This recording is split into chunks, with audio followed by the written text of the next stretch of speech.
Je confirme au groupe Rassemblement National que nous votons selon nos valeurs et nos valeurs sont de ne jamais voter avec un groupe d'extrême droite. Voilà, c'est tout simple, ça sera toujours comme ça et je pense que la majorité sera d'accord avec nous. Cette motion donc proposée aujourd'hui est liée au contexte de déclin des petites lignes et de dysfonctionnement des lignes essentielles pour le Limousin.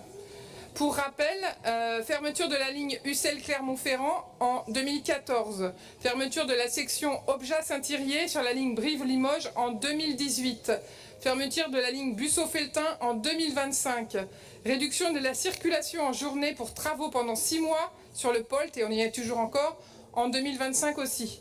Actuellement, il n'y a pas assez de trains, juste même pour les fêtes, c'est-à-dire qu'on ne peut plus prendre le train pour aller rejoindre notre famille.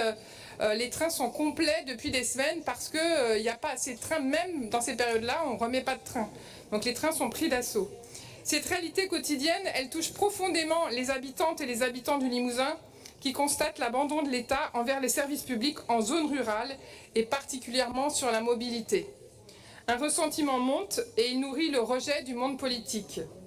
La ligne Brive-Limoges par Objat, donc avec l'association Bob Seal, va fêter ce week-end, et je vous invite tous à venir à fêter ces 150 ans donc, de cette ligne dans la gare de Vignoles-Saint-Saulve.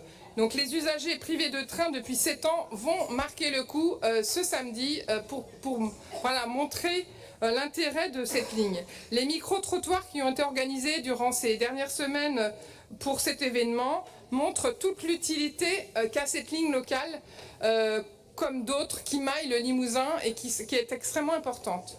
Si nous souhaitons que notre collectivité ne soit pas caricaturée dans le regard des Limousin, il est nécessaire que le Conseil régional appuie au maximum à la fois sur 2 leviers possibles que sont l'investissement financier nécessaire de l'État dans un avenant au CPER pour les zones peu denses, comme celle du Limousin, et sur la requalification de la ligne Bordeaux-Lyon à la fois par Tulle et par Limoges en ligne structurante. Voilà, donc à la place de lignes d'équilibre qui en fait a une manière de dire qu'elles sont moins importantes et pas importantes pour un tas de gens. La population limousine attend avec un grand espoir de justice territoriale de voir toutes ces lignes enfin rénovées, redynamiser nos 3 départements. Merci.